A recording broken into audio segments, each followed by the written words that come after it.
아멘. 이 말씀은 살아계신 하나님의 말씀입니다. 참 부끄러운 이야기입니다만 제가 어렸을 때 얼토당토 않은 일로 죽을 뻔한 적이 있었습니다. 중학교 1학년 때였던 걸로 기억합니다. 2살 어린 남동생과 당시에 서울 강서구 화곡동에 있는, 지금은 서울 KBS 스포츠월드인데 당시에는 88체육관이라고 했습니다. 수영장에서 수영 강습을 받고 자유 시간을 하고 있었습니다. 1번 그림과 같이 수영장에 알루미늄으로 된 사다리가 있었습니다. 근데 제 동생과 더불어서 이제 게임을 한 거죠. 어떤 게임을 했느냐, 다음 그림처럼 이제 수영장 안쪽에서 바깥쪽 벽 쪽으로 사다리를 통과해서 올라오는 게임을 한 겁니다. 그럼 이제 허리가 뒤로 꺾여서 니은자가 되겠죠. 이 게임을 이제 저 먼저 하고 동생이 하고 저하고 동생이 하고, 그래서 첫 번째 칸으로 통과해서 올라가고 두 번째 칸으로 통과해서 올라가고. 그러니까 남자애들은 어렸을 때 그냥 두면 안 되는 거죠. 무슨 일을 저지를지 모릅니다. 셋째 칸으로 넷째 칸으로 이렇게 통과하는 거예요. 문제는 당시 이제 수영장 깊이가 1.8m 정도 됐던 걸로 기억하는데 3번 그림과 같이 한쪽을 밑에 덧댄 거죠. 그래서 아이들용으로 밑을 쌓다 보니까 사다리의 제일 아래쪽이 좁아진 거예요. 근데 저는 이제 그걸 몰랐죠. 그걸 모르고 A를 통과하고 두 번째, 세 번째 통과하고 제일 아래쪽에 사다리 칸을 딱 통과하는데 엉덩이가 딱 걸려버린 겁니다. 엉덩이가 딱 걸려버린 거예요. 좁으니까 이제 걸려버린 거죠. 사진을 다뤄 주시고요. 그래서 이제 허리가 뒤로 꺾여가지고 니은자로 꺾여서 이제 올라가려고 하는데 앞으로 나갈 수는 없고요.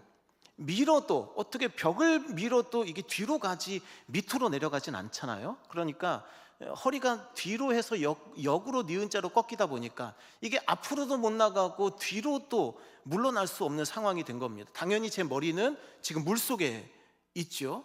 꼬르륵 꼬르륵 되면서 지금 그렇게 어떻게든 숨을 참고 살려고 아둥바둥 하고 있었습니다. 하지만 어떻게 할 수가 없었습니다. 숨은 점점 막혀 왔고요. 물 밖에서는 이제 물이 막 출렁거리는데 제 남동생이 어쩔 줄 몰라가지고 이제 형이 안 나오니까 당황해가지고 물 밖에서 막 당황해서 막 왔다 갔다 하는 모습이 막 보이고 있었습니다. 근데 실제로 그러다 보니까 얼마 안 된 나이잖아요.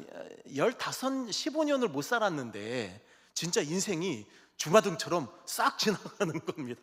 한 60, 70, 80 정도 살고 주마등처럼 지나가면, 근데도 그 인생이 싹 지나가는 거예요. 어렸을 때부터 있었던 일들이 싹 지나가면서 이제 죽겠구나 싶었던 그런 순간이었습니다. 그런데 이제 물을 마시려고 하는 상황에서, 그래 내가 어차피 죽을 것 같은데 그러면 허리가 끊어져서 평생 휠체어를 타고 다니면서 그래도 살아있는 게 낫지 않을까?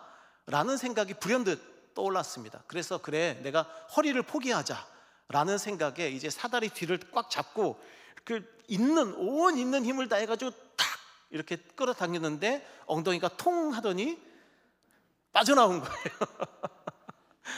허무하죠. 굉장히 허무한 이야기입니다. 빠져나온 거예요. 그래서 딱 이렇게 나와가지고 보니까는 아무 문제 없어요. 아무 문제 없는 거예요.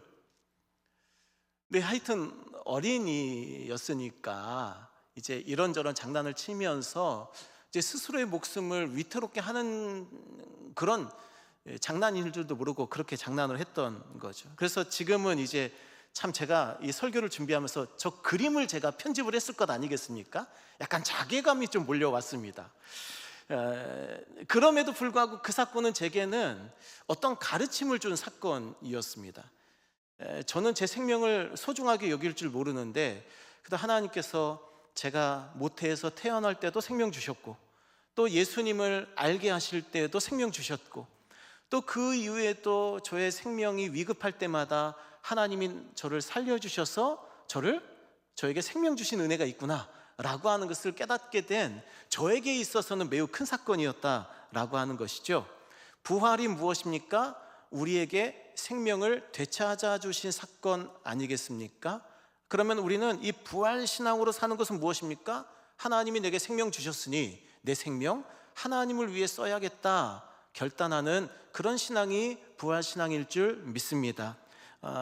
저와 여러분이 지난번에 말씀드렸습니다. 늘 강조합니다. 부활절은 작은 주일, 부활절은 큰 주일이고 또 매 주일은 작은 부활절들이다. 그러니까 우리가 매 주일은 예수님께서 부활하신 날로 기리고 기념하며 예배하고 찬송하는 것이 옳다라고 하는 것이죠. 저희들에게 부활절 또 두 번째 주일을 선물해 주셨습니다. 우리의 생명을 허락하신, 그리고 지금도 우리의 생명을 성령님께서 유지해 주고 계시는데 이 은혜 잊지 아니하고 부활신앙으로 살아가는 저와 여러분 될 수 있기를 주님의 이름으로 축복합니다. 먼저는 무엇입니까? 부활신앙이 우리에게 주는 가르침, 내 생명보다 사명이 더 소중하다라고 하는 것이죠. 오늘 본문에서 예수님은 시몬 베드로에게 물으십니다. 요한의 아들 시몬아, 15절 말씀에 내가 이 사람들보다 나를 더 사랑하느냐? 그러자 베드로가 대답하죠. 주님, 그렇습니다. 내가 주님을 사랑하는 줄 주님이 아십니다. 이것을 3번 예수님 물어보십니다. 그리고 베드로가 3번 대답하죠. 왜 3번 물어보셨겠습니까? 베드로가 이전에 예수님 십자가 달리실 때 3번 예수님을 부인했기 때문입니다. 요한복음 13장 37절에 베드로가 이르되 주님, 왜 지금 주님을 따라갈 수 없습니까? 내가 목숨도 버리겠습니다. 그러자 예수님 대답하십니다. 네가 진짜 나를 위해 목숨을 버리겠느냐? 내가 정말 말하는데 오늘 다 굴기 전에 네가 나를 3번 부인할 것이다. 그리고 실제로 요한복음에서 베드로는 예수님 3번 부인하죠. 첫 번째는 문 지키는 여종 앞에서 부인합니다. 두 번째는 같이 불 쬐던 사람들 앞에서 부인합니다. 세 번째는 자신이 귀를 자른 대제사장 말고의 그 친척 앞에서 예수님의 제자임을 부인하죠.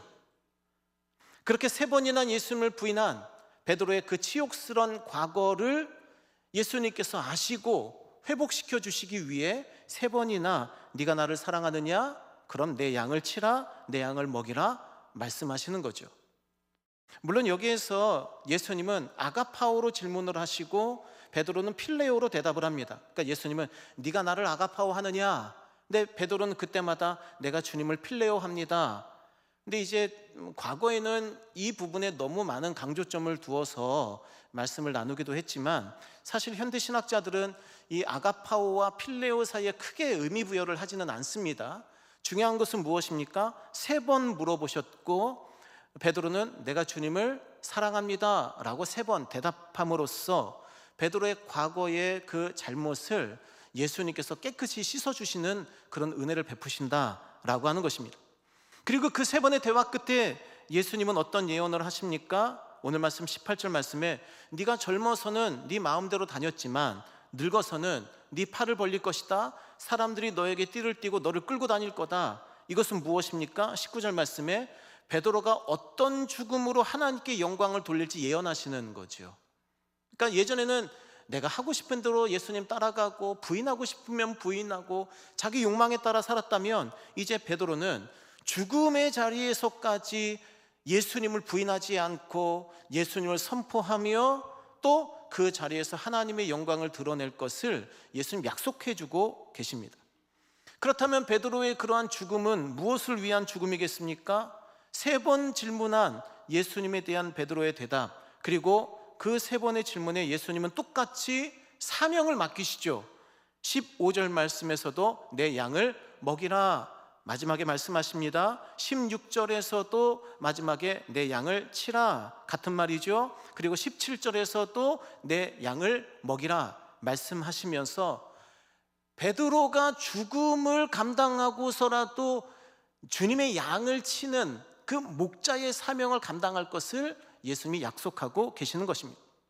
결국 부활하신 예수님께서 베드로에게 약속하시는 것은 무엇입니까? 너의 생명보다 나의 사명이 더 중요하다, 이렇게 말씀하시는 거죠. 실제로 베드로는 이 말씀을 매우 진지하게 여겼습니다. 그래서 평생을 목자로 살아가지요. 교회를 치는, 그래서 교회에 있는 예수님의 양들을 치는 목자로서 살아갑니다. 베드로전서 5장 1절 말씀에 너희 중 장로들에게 권하노니 나도 함께 장로된 자다. 그리스도의 고난의 증인이다. 나타날 영광에 참여할 자다. 그러니 너희 중에 있는 하나님의 양 무리를 치되 억지로 하지 말아라.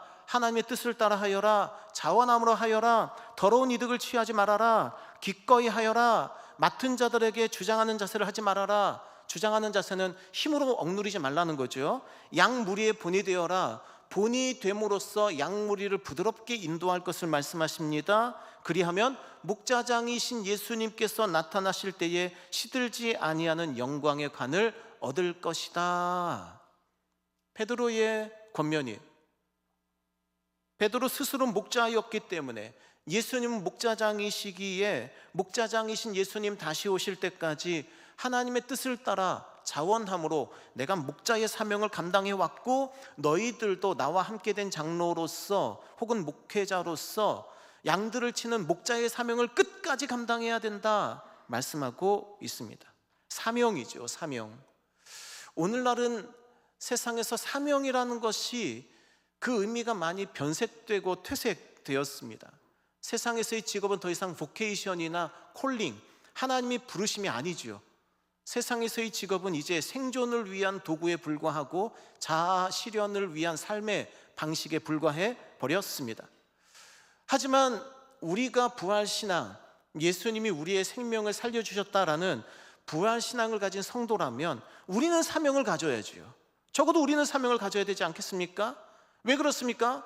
이 사명의 대상인 15절 말씀처럼 이 양은 우리 양이 아니에요. 예수님의 양입니다. 18절 말씀처럼 이 사명을 감당할 때도 내 뜻대로 하는 것이 아니에요. 성령님이 이끌고 다니시는 대로 하는 거죠. 예수님께서 하나님이 원하시는 말과 행동만 하시고 또 선포하셨던 것처럼 우리 또한 예수님처럼 우리의 사명을 감당하되 우리 뜻대로가 아니라 하나님 뜻대로 감당해야 한다고 말씀하고 있습니다. 또한 우리의 사명은 무엇입니까? 19절 말씀처럼 자아 실현이 아니에요. 하나님의 영광을 드러내기 위한 것입니다. 그래서 사도 바울은 빌립보서 1장 20절에 고백합니다. 내가 살든지 죽든지 내 생명보다도 내 몸을 통해 그리스도가 존귀케 되는 그 사명이 더 중요하다라고 분명히 선포합니다. 베드로 사도도 베드로서 3장 18절 말씀에 오직 영광이 이제와 영원한 날까지 오직 예수님께만 있다라고 고백하면서 자신이 사도로서 걸어온 길의 마지막 목적은 오직 하나님의 영광인 것을, 그것이 자기의 삶의 사명의 목적인 것을 이야기를 하고 있습니다. 사랑하는 성도 여러분, 예수님 부활하심으로 우리에게 영원한 생명 허락해 주셨습니다. 그렇다면 이제 이 생명은 우리 것이 아닙니다. 주님 우리에게 맡기신 그 사명을 위한 것이죠. 끝까지 사명을 감당하여 주님 다시 오시는 날 영광스럽게 주님 맞이하는 저와 여러분 될 수 있기를 주님의 이름으로 축복합니다. 나아가서 부활신앙은 우리에게 내 생명보다 다른 사람의 생명을 더 소중히 여겨야 한다라고 하는 것을 가르치고 계시죠. 오늘 본문에서 예수님께서 베드로의 죽음을 말씀하시면서 내 양을 먹이라 이렇게 말씀하셨습니다. 그럼 목자장은 누구시라고 말씀하셨죠? 예수님이십니다. 그럼 우리는 목자장이신 예수님을 닮아 우리가 목자로서의 사명을 감당하는 것인데, 그럼 목자로서 우리가 목자장이신 예수님을 닮는다는 것이 무엇입니까? 예수님 어떻게 섬기셨다는 거죠? 양들을 어떻게 섬기셨습니까? 당신의 살과 피를 나누어 주심으로써 섬기셨습니다. 요한복음 10장 14절 말씀에 나는 선한 목자다 예수님 말씀하십니다. 근데 선한 목자이신 예수님은 15절 말씀처럼 양을 위하여 목숨을 버린다. 목숨을 버린다. 그러니까 예수님 당신께는 당신의 목숨이 중요한 것이 아니라 다른 이들인 인류의 죄를 위해 당신의 목숨을 버리는 것이 중요했던 것이죠. 양들에게 무엇을 먹이셨습니까? 예수님께서 먹이신 꼴은 무엇이었습니까? 바로 예수님의 살과 피. 예수님께서 당신의 살을 찢으시고 피를 흘려주심으로 십자가에 달려 죽으심으로 우리를 위해서 당신의 살과 피를 우리의 생명의 떡과 잔으로 주신 것이죠. 요한복음은 이걸 계속 강조해요. 요한복음 6장 35절 말씀에 나는 생명의 떡이다. 나를 믿는 자는 영원히 목마르지 않고 또 줄이지 않을 것이다. 51절 말씀에 내가 줄 떡은 곧 세상의 생명을 위한 내 살이다. 요한복음 6장 53절 이하의 말씀에 인자의 살을 먹지 아니하고 인자의 피를 마시지 아니하면 너희 속에 생명이 없느니라. 내 살을 먹고 내 피를 마시는 자는 영생을 가졌고 마지막 날에 내가 그를 다시 살리리니 내 살은 참된 양식이요 내 피는 참된 음료로다. 내 살을 먹고 내 피를 마시는 자는 57절 말씀과 같이 나를 먹는 그 사람도 나로 말미암아 살리라. 이것은 하늘에서 내려온 떡이니 이 떡을 먹는 자는 영원히 살리라. 예수님은 계속 당신의 생명을 주셨어요. 누구를 위해서? 다른 사람들을 위해서. 그것이 예수님께서 목자로서 우리를 섬겨주신 방식이었습니다. 그래서 자기 생명을 내놓으신 거예요. 내 생명보다 다른 사람의 생명이 더 소중한 것을 목자장이신 예수님 보여주신 거죠. 그래서 우리가 성찬식 하는 것 아닙니까? 우리가 예수님의 살과 피를 먹고 마시면서 주님 그러셨군요. 예수님이 십자가에 달리셔서 저를 위해서 그 살을 찢어주셨고 저를 위해서 그 피를 다 흘려주셨군요.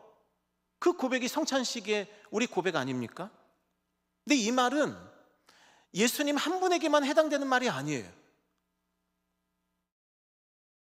다른 사람을 위해서 내 생명을 드려야 한다. 이 말씀은 예수님 한 분에게만 해당되는 말씀이 아니라는 것입니다.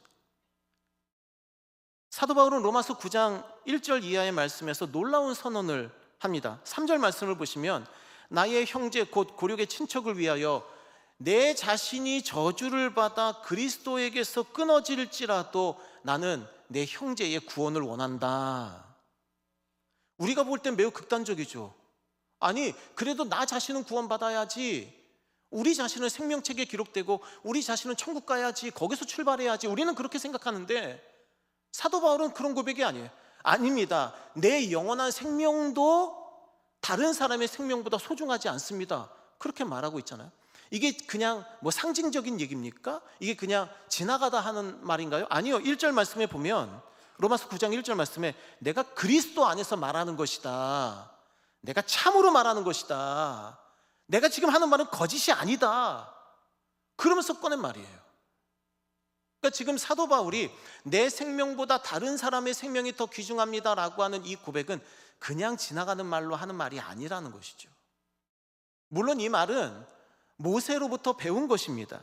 출애굽기 32장 31절 말씀에 금 송아지를 만들어 섬김으로 저주를 받아 하나님의 심판 가운데 놓인 이스라엘 백성들을 향해서 모세가 간절히 슬퍼함으로 구합니다. 32절 말씀에 그들의 죄를 사하시옵소서, 그렇지 아니하시오면 원하건대 주께서 기록하신 그 책에서 내 이름을 지워버려 주옵소서.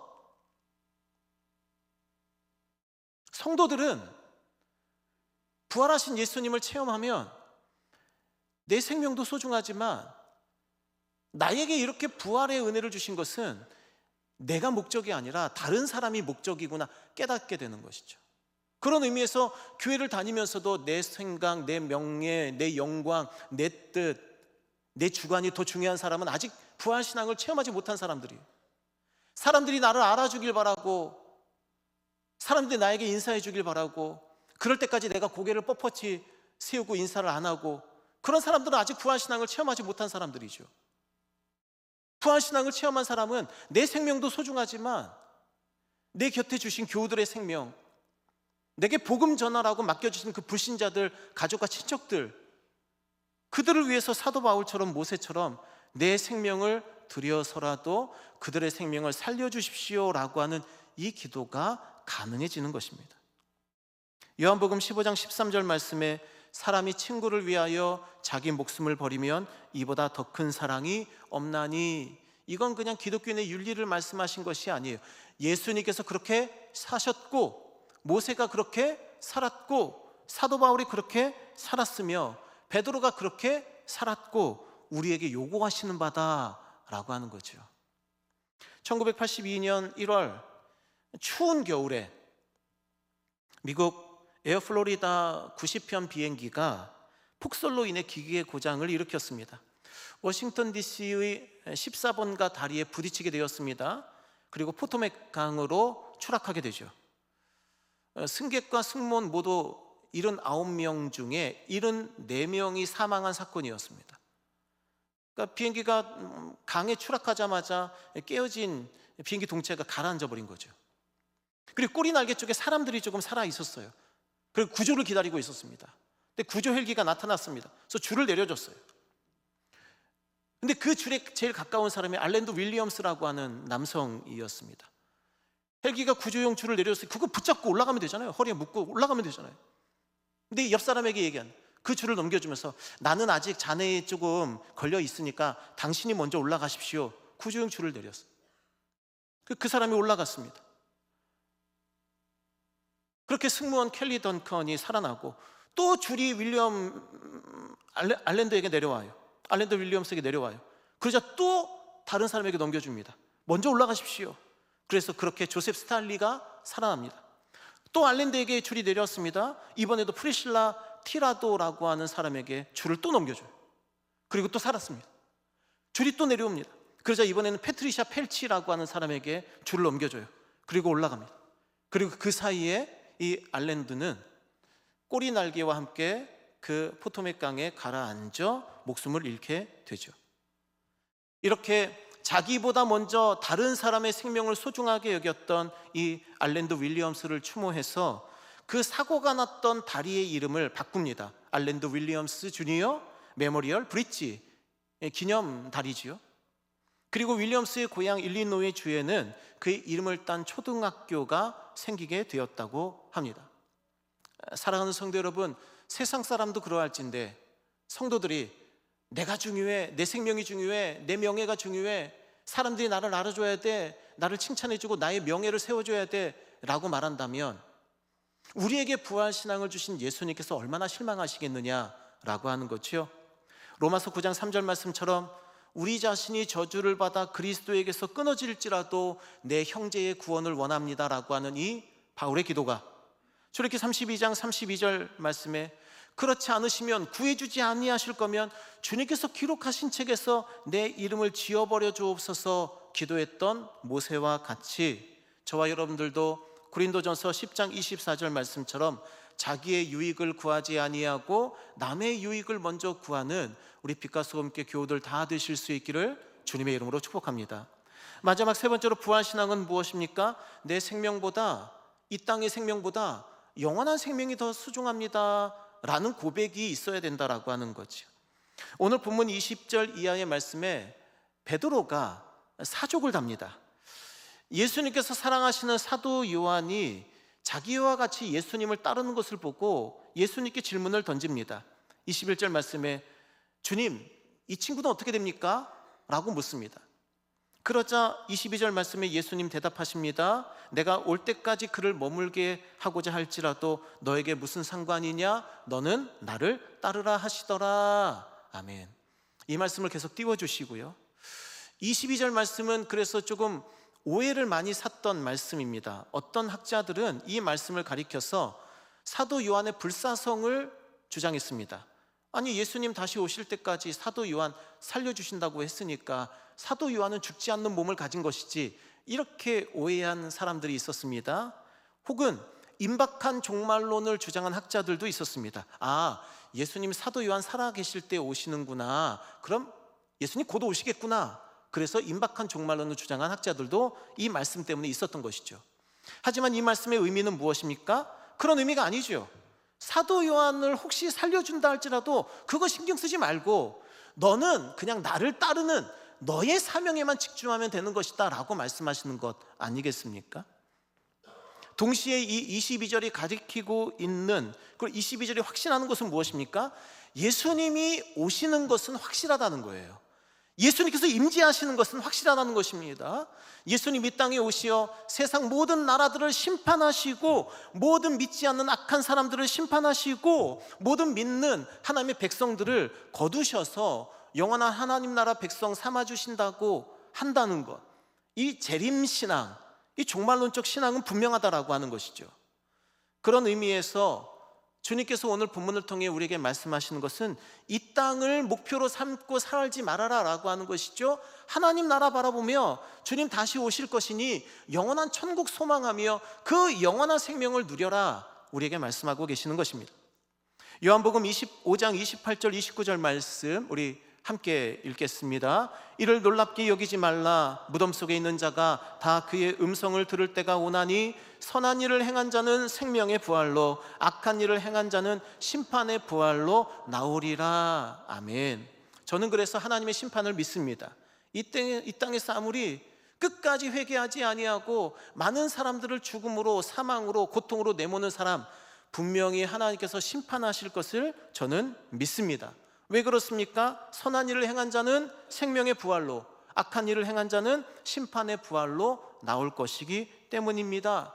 주님께서 다시 오심은 우리를 심판하기 위하심입니까? 꼭 그것만은 아닙니다. 요한복음 14장 2절과 3절 말씀도 함께 읽겠습니다. 내 아버지 집에 거할 곳이 많도다. 그렇지 않으면 너희에게 일렀으리라. 내가 너희를 위하여 거처를 예비하러 가노니 가서 너희를 위하여 거처를 예비하면 내가 다시 와서 너희를 내게로 영접하여 나 있는 곳에 너희도 있게 하리라. 아멘. 주님께서 다시 오시는 것은 우리에게 영원한 천국집을 선물해 주시기 위해서 다시 오시는 것이죠.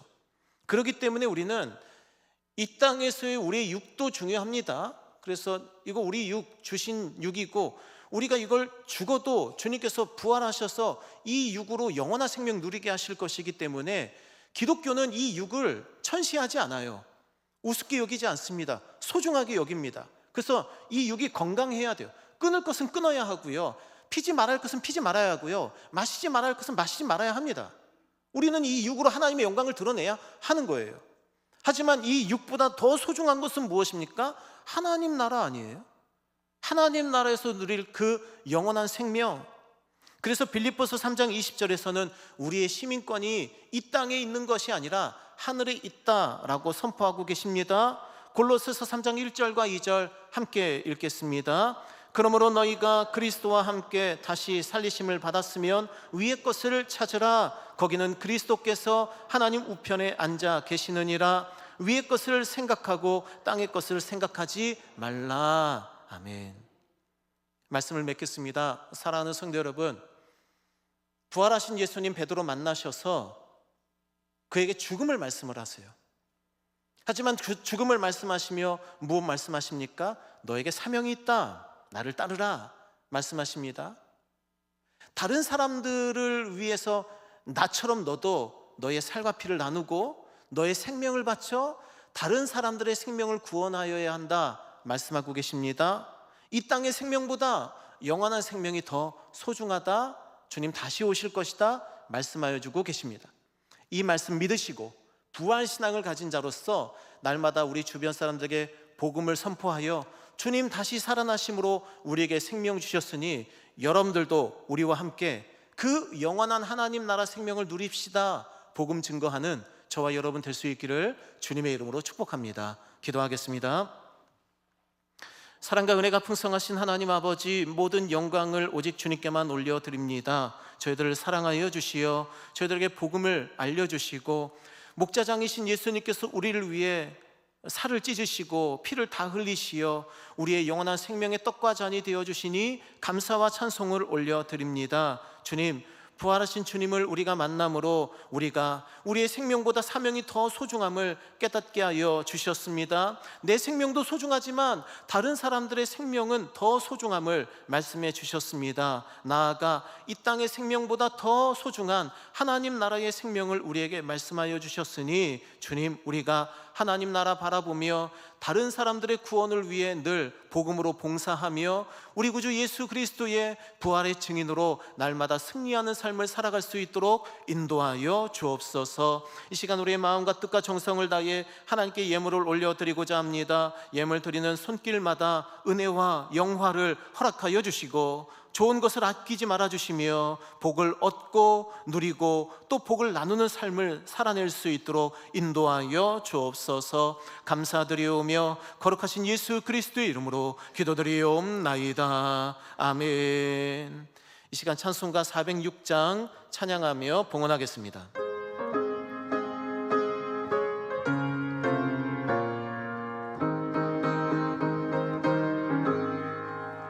고난 내 영혼 편히 쉴 것과 풍랑 일어도 안전한 복을 높음까지도 다스릴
우리 서로에게 인사 나누겠습니다. 주님의 이름으로 사랑하고 축복합니다.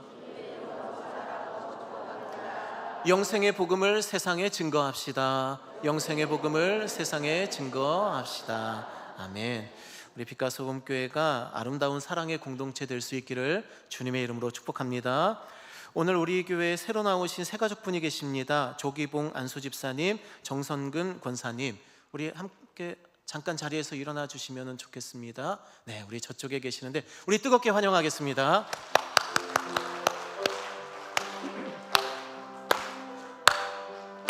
사랑해요,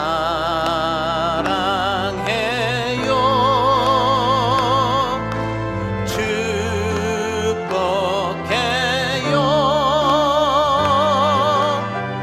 당신의 마음에 우리의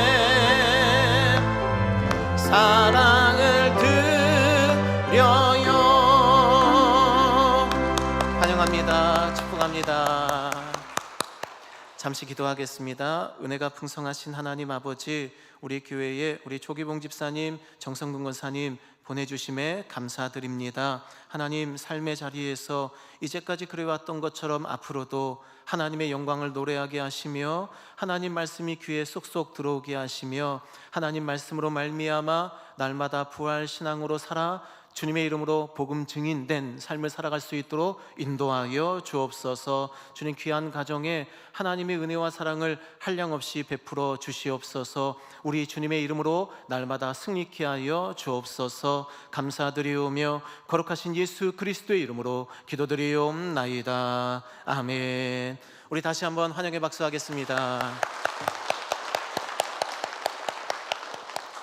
우리 교회 소식 함께 나누겠습니다. 조보를 참고해 주시기 바랍니다. 다음 주 오후 찬양 예배는 희성교회 담임 목사님이시면서 분호회장이신 진호성 목사님께서 설교해 주십니다.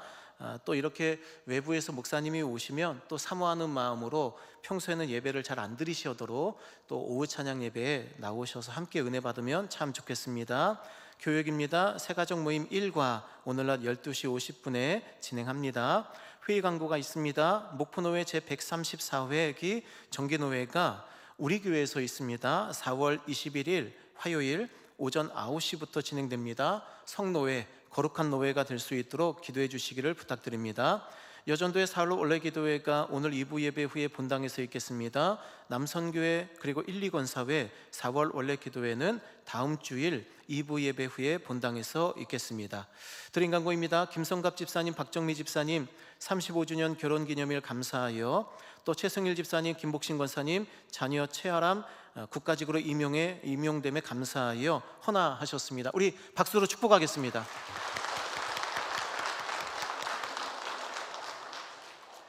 알림입니다. 김의택 집사님께서 서울 삼성병원에 입원하셨습니다. 내일 뇌종양 수술을 하시게 됩니다. 뇌종양 제거 수술을 하시게 되는데, 이제 종양 제거 수술 후에는 이제 조직 검사도 이제 이루어지게 될 것 같습니다. 위에서 기도해 주셔서 수술도 무사히 잘 끝나고 조직 검사 결과도 하나님 주관하셔서 그 이후에 후속 치료가 필요 없을 정도로 깨끗하게 치료되는 그런 수술이 될 수 있도록 위에서 기도해 주시기를 부탁을 드립니다. 김영창 은퇴 장로님, 김명봉 장로님 아버님이신데 백수감사 예배를 드립니다. 이번 주 토요일 4월 18일 오전 11시에 샹그리아 호텔에서 진행을 합니다. 또 예배 후에는 오찬이 준비되어 있으니 축하해 주실 분들께서는 함께 자리해 주시면 감사하겠습니다. 성인 유아 세례 및 입교 신청을 받습니다. 4월 19일 주일까지 사무실로 신청해 주시기를 바랍니다. 세례 입교 교육은 4월 25일과 5월 2일 양일간 오후 5시에 4층 당회실에서 있겠고, 문답은 5월 3일 주일 오전 11시에 4층 당회실에서, 그리고 세례 입교 예식은 5월 첫째 주일, 그러니까 어린이 어버이 주일이죠. 아동 세례와 더불어서 오전 11시 2부 예배 시간에 진행합니다. 세례는 교인의 출발입니다. 그리고 교적의 정식 교인으로 등록이 되는 과정입니다. 혹시 주변에 세례를 받지 못하신 교우들이 있다면 말씀하셔서 권면해 주시고 세례를 받으실 수 있도록 그렇게 해주시길 바랍니다. 전교인 체육대회가 한 달 뒤에 있습니다. 미리 광고 드립니다. 5월 16일 토요일 오전 9시부터 목포 국제축구센터 하프돔 구장에서 진행됩니다. 그리고 위에 이제 돔으로 막혀 있어서 비가 와도 충분히 행사를 치를 수 있습니다. 또 기도하는 마음으로 또 당일 일정을 또 미리 빼두셔서 온 교인이 함께 참여하는 그러한 행사가 될 수 있길 바랍니다. 남선교회 연합회 주관 친선 탁구 대회가 다음 주일 오후 찬양 예배 후 법인강당에서 있을 예정입니다. 남선교회 주관이지만 여전도회 회원도 참여하실 수 있습니다. 내가 탁구 좀 하지 하시는 분들께서는 다 등록하셔가지고 아마 상품이 있을 것 같은데 참여하셔서 또 문의는 박주섭 집사님에게 해주시고, 그래서 우리 교인들이 함께 친교를 다 나누는 그런 시간 될 수 있기를 바랍니다. 30회 목포 어린이 대잔치가 4월 25일 토요일 오후 2시에 목포 시민문화체육센터에서 있습니다. 우리 자녀들이 복음으로 또 기뻐하는 날 될 수 있도록 또 주변에 어린 초등학교 친구들이 있으면은 또 권면해 주시면은 좋겠습니다. 이 시간 다 함께 자리에서 일어나셔서 두 손 펴서 들고 결단 찬양 하나님께 드린 뒤에 축도